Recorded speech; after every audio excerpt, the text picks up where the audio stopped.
Hello everyone, आज हम JEE mains 2023 की एक प्रॉब्लम को डिस्कस करने वाले हैं जिसमें हमें एस के इक्वल टू दिया गया था। ये इक्वल टू का साइन यहाँ पे आने वाला है, equal to 1+2+3 and so on के। इसी तरीके से मुझे sigma of S J square दिया गया था, यहाँ पर आप करेक्ट कर लेंगे, बी एन स्क्वायर है plus C N plus D, right.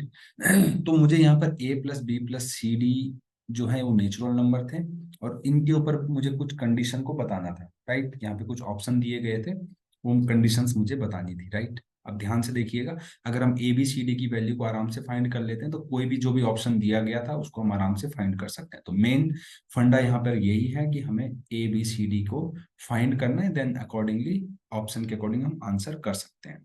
सबसे पहले एस के इक्वल टू मुझे दिया गया 1+2+ एंड के अपॉन के। अब यहाँ पर ये ऊपर एपी दी गई है, एपी के सम से इसका सम निकाल सकते हैं, बट हमें पता है कि 1+2+3 प्लस एंड सो ऑन के, इसका सम होता है के इंटू के प्लस 1/2। फर्स्ट के नेचुरल नंबर की सम का फॉर्मूला यहाँ पे अप्लाई कर देंगे, राइट। तो ध्यान दीजिएगा, ऊपर जो ये है यहाँ पर इसको हम लिख सकते हैं के इंटू के प्लस 1/2 और होल अपॉन में हमें के दिया गया है। अब ये के से इस कैंसिल के को हम कैंसिल कर देंगे और यहाँ पर मेरा एस के का वैल्यू के प्लस 1/2 आ गया, राइट। के प्लस 1/2। और अब आप ध्यान से देखिएगा, मुझे क्या दिया गया है, एस जे का स्क्वायर। अब ऑब्वियस सी बात है, एस जे का होल स्क्वायर को हम क्या लिख सकते हैं, जे प्लस 1 का होल स्क्वायर, सॉरी J+1/2 का होल स्क्वायर, बिकॉज एस के इक्वल टू के प्लस 1/2 था। तो एस जे इक्वल टू क्या होगा, J+1/2 होगा, है ना। वेरिएबल चेंज करने से यहाँ पे ये भी चेंज हो जाएगा। तो अगर इसको आप सॉल्व करेंगे तो ये क्या होगा, 1/2 स्क्वायर अंदर हो जाएगा, J square plus 1+2J, right. अब इसका अगर मैं यहाँ पे सिग्मा लगाऊंगा तो यहाँ पे भी सिग्मा लग जाएगा, राइट। और मुझे इसके बराबर दिया गया है, राइट। तो आइए सॉल्व करते हैं इसको आगे। अब कैसे सॉल्व होगा देखिएगा, ये sigma of S J square जो है वो हो जाएगा सिग्मा 1/2 स्क्वायर, और यहाँ पे ध्यान से देखिएगा J square plus 2J plus 1, right. अब आपको सिग्मा की कुछ प्रॉपर्टीज पता होनी चाहिए, अगर आपको सिग्मा की प्रॉपर्टी नहीं पता तो मैं आपको बता देता हूँ। Sigma of A plus B, जैसे कोई टर्म लिखी है तो इनको मैं लिख सकता हूँ sigma A plus sigma B plus sigma C. मतलब प्लस माइनस में सिग्मा को हम ब्रेक कर सकते हैं, राइट। प्लस हो अगर माइनस होता तो भी हम इसको ब्रेक कर सकते थे। इसी तरीके से sigma of any constant into A को हम लिख सकते हैं constant will come out and sigma A, ऐसा लिख सकते हैं, राइट। बस ध्यान से देखिएगा, बहुत इजी है, राइट। और लिमिट का वैल्यू 1 से लेकर n तक दिया हुआ है, राइट। तो इसको मैं लिख सकता हूँ 1/2 स्क्वायर को मैंने कॉमन बाहर निकाला, कौन सी प्रॉपर्टी से, सेकेंड नंबर की प्रॉपर्टी से, है ना, सिग्मा जे स्क्वायर, राइट।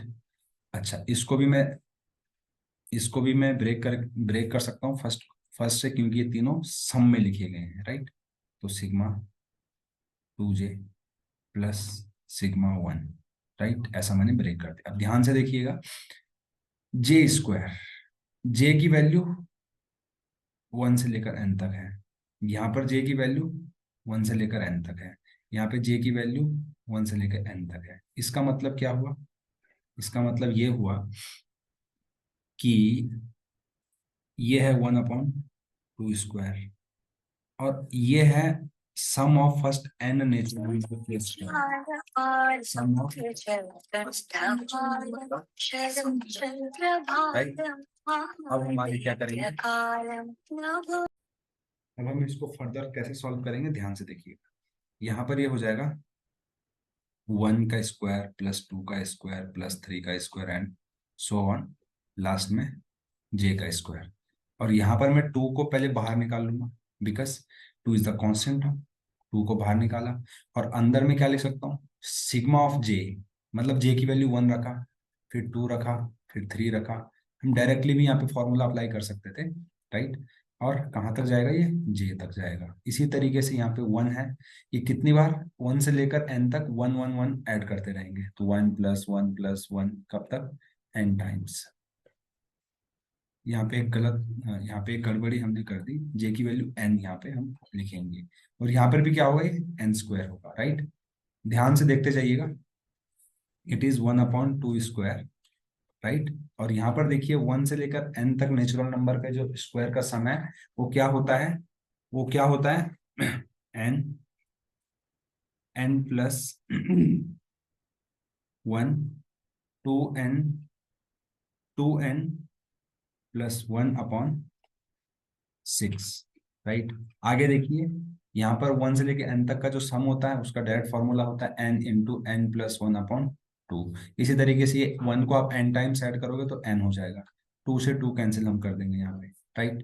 अब आगे फर्दर इसको सॉल्व करेंगे, तो देखिए ध्यान से देखिएगा, यहाँ पर भी हमारे पास n है, यहाँ पर भी है और यहाँ पर भी है। मैं n को कॉमन ले लूंगा, क्यों लूंगा, क्योंकि क्वेश्चन में हमें यही बोला गया था कि ये किसके बराबर है, n/a, तो मैं n को कॉमन निकाल लूंगा बाहर। ध्यान से देखिएगा, तो ये हो जाएगा n को बाहर निकाल n/4, राइट।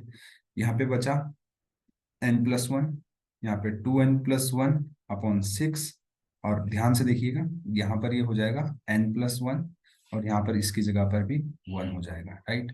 ध्यान से देखिएगा, n/4, अगर मैं ब्रैकेट के अंदर इन दोनों ब्रैकेट का मल्टीप्लाई करूं, n × 2n², 2n, n × 1 n, 2n × 1 2n, यानी कि 3n, 1 × 1 1, राइट। और यहाँ पर आप देखिए n + 2 हो जाएगा, n + 2 /6। एलसीएम ले लेते हैं यहाँ पे, अगर मैं एलसीएम लेता हूँ तो n/4, 2n², और ये हो जाएगा 6n + 3 9n, 12 + 1 13 /6। तो ये कुछ इस टाइप से हो गया, n/24, 2n² + 9n + 13, राइट। अब हम यहाँ पर a की वैल्यू देखेंगे तो ये है 24, b की वैल्यू 2, b ये रहा, c ये रहा, तो c की वैल्यू 9 और d की वैल्यू 13। अब यहाँ पर ऑप्शन, बहुत सारे ऑप्शन दिए गए थे, तो मैं करेक्ट ऑप्शन के बारे में डिस्कस करता हूँ। यहाँ पर दिया गया था एक ऑप्शन ऐसा भी था कि a + b is divisible by D. अब आप देखेंगे a + b को करेंगे तो ये 26 आ जाएगा, a + b की वैल्यू, और अगर आप d की वैल्यू देखेंगे that is 13।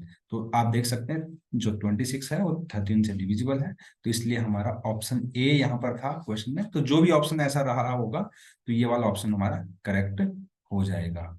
Thank you very much.